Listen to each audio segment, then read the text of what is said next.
The movement has failed. I really can't believe that's something I need to say out loud, but it's true to a degree. But is it really over? Has the battle been lost? Let's get into it and see what happened, what's next, and everything else. It's a lot. First, from TechSpot, it's confirmed that SKG has lost its biggest battle yet against the European Union when it comes to actually passing its consumer protection laws. And the narrative forming is that Ubisoft is allegedly to blame for really all of this. The exact groups that are currently working to destroy this movement completely are Video Games Europe, and the other is Ubisoft, makers of Assassin's Creed and Far Cry, as well as the ESA. That's right, Ubisoft is probably celebrating right now thinking that they won this battle, but as you keep watching, if your name is Ubisoft, you probably don't want what's going to happen. But generally speaking, Ubisoft has been one of the loudest voices against SKG. And I can see why, considering their move to shut down the crew, which by the way started this entire movement in the first place, became the ground zero for the entire thing to start up the way that it did. Obviously, Ubisoft did cave in somewhat. They gave players hybrid versions of the Crew 1 and 2 to play, which allowed for offline play, yet despite giving consumers what they wanted, still Ubisoft was working hard to destroy SKG. But why? One of the reasons is simple. They, alongside Video Games Europe and more, flat out do not believe that you buying a game means that you actually own it. Instead, they still believe that if you buy a game, all you're really buying is a license to play the game for as long as it's currently playable, meaning that Ubisoft is still hard-pressed that buying isn't really owning, which honestly, I think this is an interesting time for them to take that stance, considering they are a company that is currently in the red in more ways than one. Not to mention, Ubisoft has the Black Flag remake coming out soon, so to take this stance where they firmly believe that you don't own the rights to owning your games, while pushing something like Black Flag remake, which they need to succeed by the way, is going to put Ubisoft in a really interesting position now. Are people not going to buy Black Flag just out of principle because of what Ubisoft has done here? Will this move affect their sales at all? Either way, it's kind of bleak. After all, Philippe Tremblay, who's the director of subscriptions at Ubisoft, once infamously said, as IGN reported here in 2024, that we all need to get comfortable with not owning our games if we want things like subscription services to take off in a healthy way. Which to this day, that's still such a wild statement to make, as if we need to lose ownership so that Ubisoft, of all people, can make more money, who again would be bankrupt right now if Tencent didn't step in the way that they did and inject Ubisoft with cash to keep them afloat, because their leadership over there has completely destroyed their company's legacy and public image, and that can't even be denied. That is the case. As TechSpot put it here, despite outspoken support from multiple European politicians, the Commission announced that it would not propose new laws at this time. SKG and other observers noted that Ubisoft and Video Games Europe met with the Commission behind closed doors 2 weeks before this ruling, raising questions about whether industry lobbying shaped the outcome. Well, that's pretty obvious now, isn't it? That means that these groups, Video Games Europe, Ubisoft, and the Entertainment Software Association, or ESA for short, they definitely met up behind closed doors and decided this thing to begin with. But this just feels unfair. How is any law supposed to be passed from a civilian group like SKG if the people who ultimately decide whether it actually goes through or not are also the very same people who benefit from that law that is being challenged existing the way that it has already? That just means the whole thing was rigged from the start. And like most Ubisoft games, the illusion of freedom was never really yours to obtain anyways. They just dangled a carrot on a stick and then laughed as we all took a bite. The other part that annoys me is how the Commission, as seen here, are using bad faith arguments in order to dissuade or destroy this movement by saying that SKG wanted things that they never actually demanded for in the first place. It's just a very unfair situation that is not being done in good faith, right? Like, the furthest these people would budge, as I highlighted here, is that they would put warning signs at least on game store pages if a game required internet or not to function. Wow, thanks. Besides that, the majority of the people involved unanimously just said no, and they have won this phase of the battle, so to speak, which means all the meetings that SKG had in European Parliament were for the most part sort of a show. Unbeknownst to us, the parties involved had kind of already decided the outcome a long time ago. They already knew they were never going to listen to us or give us what we wanted, which shows that this was rigged from the start. The fact that 1 million plus people signed this and consumer advocacy groups got involved, yet it didn't work, that kind of tells you everything. These people, they never wanted us to have our freedoms to begin with, and it shows. And they hate that we ever tried to make this work in the first place. SKG, however, did post, here it is, that the fight is actually not over. There's still hope. So I know this video may at first come off as discouraging, but please know, that's not the point of me making this video. What you actually need to look at is this is how you would look at like a giant war that is unfolding, right? We have lost this battle, but it doesn't mean that everything is now done for. There was this post from SKG, and that fourth video clip in that lineup I think is important to watch for context, so please watch this. The commission said this, so now we sort of lost, like,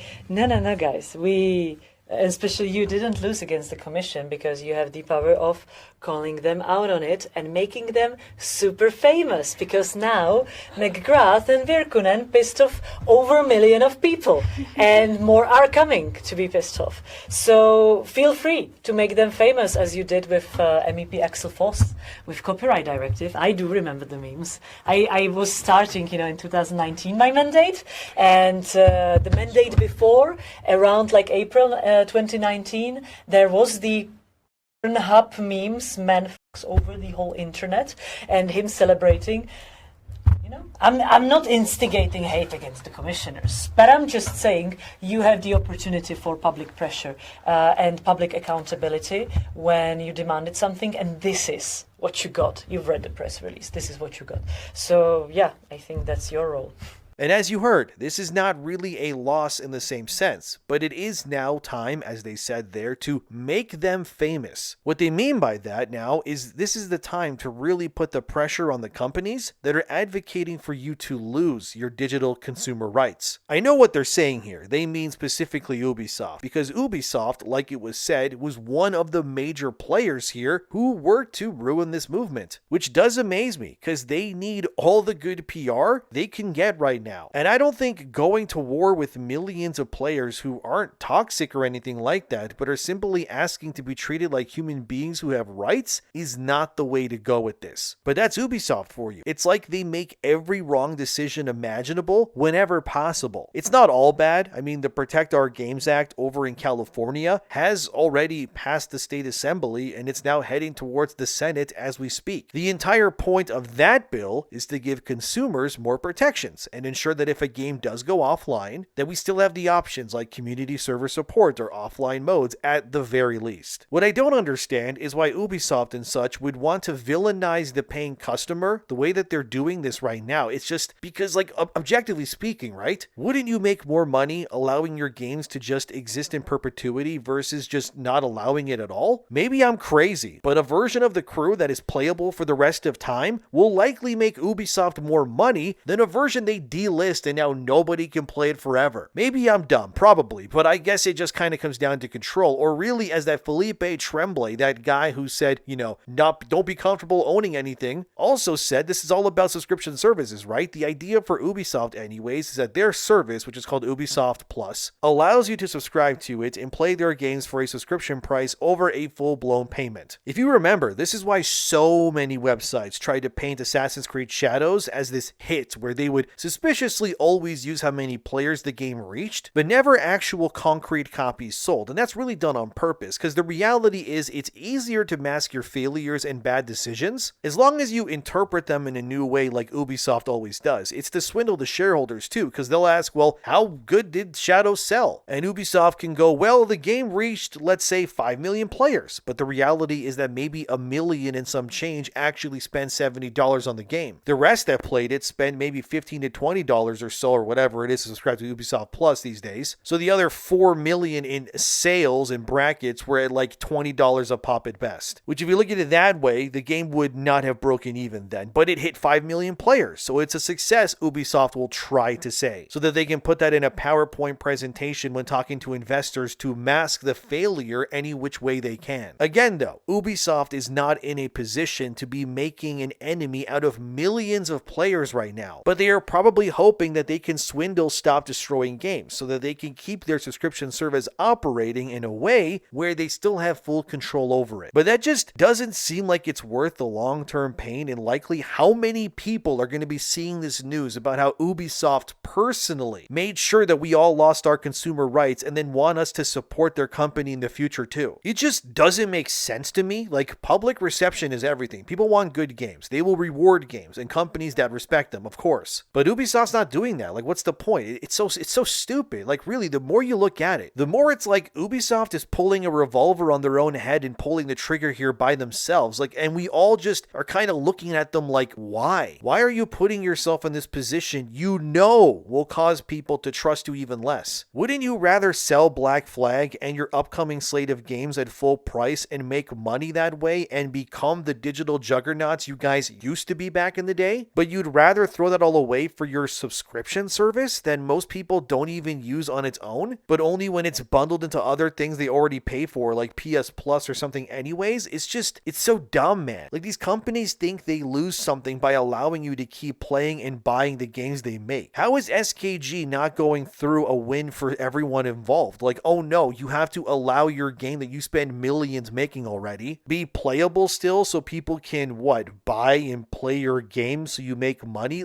How is this a bad thing? No, we can't let you buy Assassin's Creed 2 forever, says Ubisoft, but only if you pay for our subscription service instead. But wouldn't you make more money if someone bought Assassin's Creed 2 for, money for that one game, and then they bought Assassin's Creed 3 separately, or Revelations and then some? It's so dumb, Like, it really is. Like, this shouldn't even be an issue, but it is. But I guess if Ubisoft wants us to make them famous, for all the wrong reasons, well, okay, you succeeded. But you really didn't need people hating you more than they already do, Ubisoft, and you know that. Games Radar is seen here reported that SKG now believes that their position is still good, and that the European Union Commission is no longer a deciding factor either way for this to win in the end. So what does that even mean? Well, the idea is that SKG can move forward now without the Commission's decision and push instead the Digital Fairness Act. Ross Scott, that's the founder of SKG, he said this about it: "We have made serious inroads in Parliament. Just recently, we even had an inquiry call on legislative action to the Commission signed by 45 members of European Parliament, and collectively, we have majority support on this issue. This means we're in a position to pass legislation on this even without the Commission's blessing." Ross said more, "So the message from all of this is don't be discouraged by what the Commission decides on the 16th, which is what happened right now, by the way. It is no longer the deciding factor in this. The European Union legislation should be going through either way, really, for the trajectory that we're on. Everything seems to be on course to go through in the EU and in California. I'm almost waiting for the other shoe to drop because right now our position almost seems too good to be true." So what does this mean for Ubisoft? Well, okay, imagine it this way, all right? Imagine our goal is a castle, and there's only 2 bridges towards this castle, right? That's it. So SKG and their Digital Fairness Act and all of that, they're like one army, and they're going over one of these bridges towards that castle. And then you have Ubisoft, who is over here spending all of their resources burning down the other bridge that SKG, or really anyone, was never going to use in the first place anyways. So Ubisoft is probably celebrating like, we took down the bridge, now these fools, they have no way of getting to the castle. And SKG is already behind Ubisoft going towards the castle, and Ubisoft is like, but how? We burned down the bridge. So does this mean that Ubisoft pretty much tarnished their public image for kind of no reason? I mean, yeah, it kind of seems that way, yes. Like, I just know that Yves Guillemot, that's the Ubisoft CEO right now, he's probably smashing his tiny hands on a desk somewhere, going, but we should have won. How comes this happened? Adios mios. That's not even French, that's another language. But anyway, Ubisoft done goofed is the point here. I guess when it comes to making bad decisions, like, Ubisoft is sort of the Olympic gold medalist of just making the worst imaginable things over and over again in this industry. Well, I guess at least there, Yves Guillemot is good at something, but it's still crazy that they confirmed it either way as seen here. That Ubisoft of all people were attending the meeting to decide on SKG at this moment, but not the actual people who were a part of SKG. This is like a director making a movie, but not being invited to the premiere of the movie they just directed. Like, talk about industry manipulation. It got heated, however, as SKG from their official Twitter here sent an open letter directly at Yves Guillemot, the CEO of Ubisoft, for his obvious manipulation of the events behind the scenes. I think this user in the comments put it best. Ubisoft truly decided the self-destruction route, doubling, tripling, quadrupling down, when every goodwill and gain of trust is needed when their shares keep falling. And the most ironic of all is that they're the catalyst of the movement. They're truly their worst own enemy. Yeah, that's pretty much it. Like I said, Ubisoft shares, they're in the gutter. They are only alive because Tencent is keeping them alive with like necromancy at this point. And they really thought the best idea here was to make everyone like across the games industry, like fans especially, dislike them even more. This is truly a company that is, ran by a CEO who should not be there whatsoever. Yves Guillemot is like a poisoning decaying, rotting corpse that just refuses to give up his power when everyone around him already knows this guy's time has been up for like years at this point. He literally ran Ubisoft into non-profitability, right? The entire saga of Ubisoft's downfall, their mismanagement, the bad games. Everything was objectively done under Yves' watchful little eyes. Like, this guy is literally to blame for Ubisoft losing the billions that it did. Yet he somehow, like gum on the bottom of a desk, like just remains there and hasn't been removed. How is Ubisoft ever meant to heal themselves or their image when the very person who keeps ruining everything for them is the one guy who's in the CEO position still? Like, it makes no sense. Like, if a game director directs a game that fails, they likely get removed and they don't direct the next game, but the guy who allowed it to all happen stays? No wonder these things keep happening. Like, the same problems, they're not being changed. They're just getting like paint kind of put over them. As this user said here, an invitation to talk about consumer policy without inviting a consumer representative. Well done, Clownsoft. I hope you rot even more than you already are. Or you have this image here where they're using Yakuza Like a Dragon, showing how Ubisoft likely bribed people, but let's be real. If Ubisoft bribed anyone, it was probably with Tencent's money, because Ubisoft has none, thanks to Yves Guillemot being a moron and running everything into the ground. And look at this handy graph another user shared as well. Wow, Ubisoft, you lost a lot of money. Maybe it's because you're ran by a guy who has lost touch with what consumers want or something. I guess you could say I'm wrong, but I mean, the numbers speak for themselves. But what I can expect from the company whose leadership tried to push ideas like quadruple A games. Remember Skull and Bones, the game that failed? Or when they told players they just don't understand the uniqueness of NFTs? Like, what are we doing? But the fact that Ubisoft is trying so hard to say support can't last forever when nobody, like not even SKG, was asking for that to be something that they implemented in the first place. It just shows that Ubisoft, like the ESA or Video Games Europe, like they just refuse to listen to the bare minimum. At a basic level, they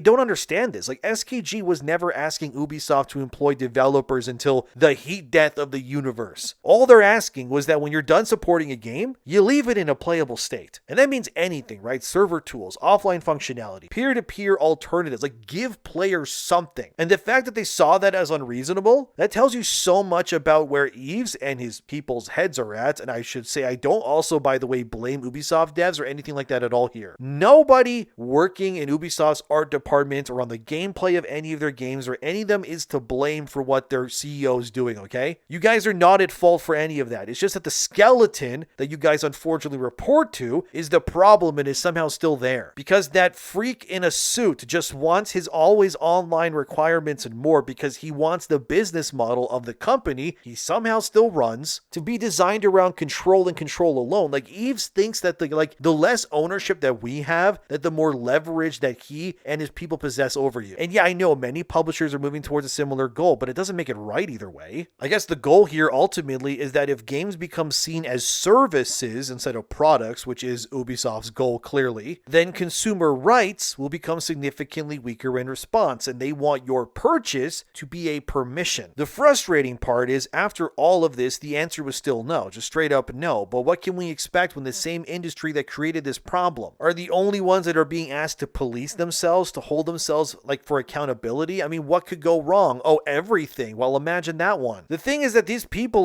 they're so in bed with one another, it's kind of gross. Like, how can anything reasonably be done if everyone from Ubisoft to the other suits are just bribing each other forever? Nothing can be done with the system the way that it is right now, but the reason that they want this to be this way is obvious. They want us all to just become renters forever. And the industry, well, they love renters. Renters pay indefinitely, don't they? Owners, however, they do not. And make no mistake, this latest decision is unfortunately a victory to some degree for the publishers in this battle. It is in a way, I have to admit it. And the reason why this is so important is because every year that passes without meaningful regulation is another year the industry can continue building games around disposable infrastructure like they keep doing. And every year that things don't change, it will make that preservation even harder, the ownership weaker, and consumers will just be trained longer to keep accepting that less for more, right? Ubisoft probably thinks they have won, but I don't. They're simply like lighting a fire that's going to make everyone even more mad and volatile towards them. And they really can't blame anyone but their dumb CEO and the other suits, I guess, who hate us too. They're simply the company that accidentally revealed what the rest of the industry was already doing. And you know what the most frustrating part of all of this is? The people behind SKG were actually trying to save the industry from itself. For years, publishers have been screaming about, we need player trust. They're always yelling about engagement and getting loyalty from players, how important it is, and screaming about, oh, player retention. We need it so badly. But the second we ask for the most basic consumer rights protections imaginable, oh, now we're the ones being unreasonable, my bad. Suddenly we're told, oh, consumers, they don't understand how complicated all of this is. No, okay? Consumers understand perfectly. That's why this movement exploded in the first place. Because we have spent the better part of a decade watching corporations slowly chip away at ownership while pretending it's somehow progress for us when it really isn't. And that's why Ubisoft has just, unfortunately, I guess for them, become the symbol of everything wrong with games today. Not because they're uniquely evil or only to blame, but because they,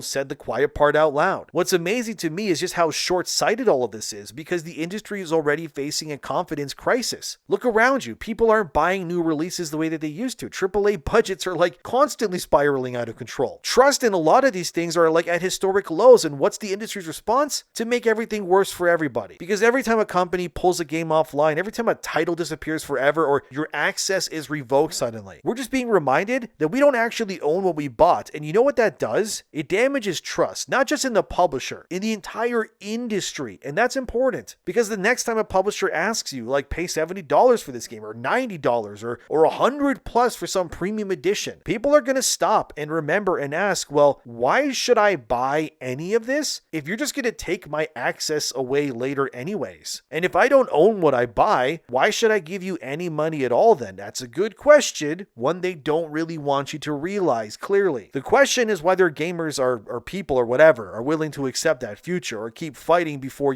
digital ownership disappears entirely. Because if buying a game doesn't mean owning it, then what exactly are we paying for? We haven't lost yet, I know that, but either way, this proves that the industry does not want us to have consumer rights. Sure, we lost this battle, I know that, but not the war, so please don't lose hope. I'll keep you guys updated, but either way, good job, Ubisoft. Now, everyone thinks you guys suck even more. Thank your CEO for that, by the way. That guy cannot get out of his own way if he even tried. But what do you think? Let me know. Subscribe if you want to, and see you next time.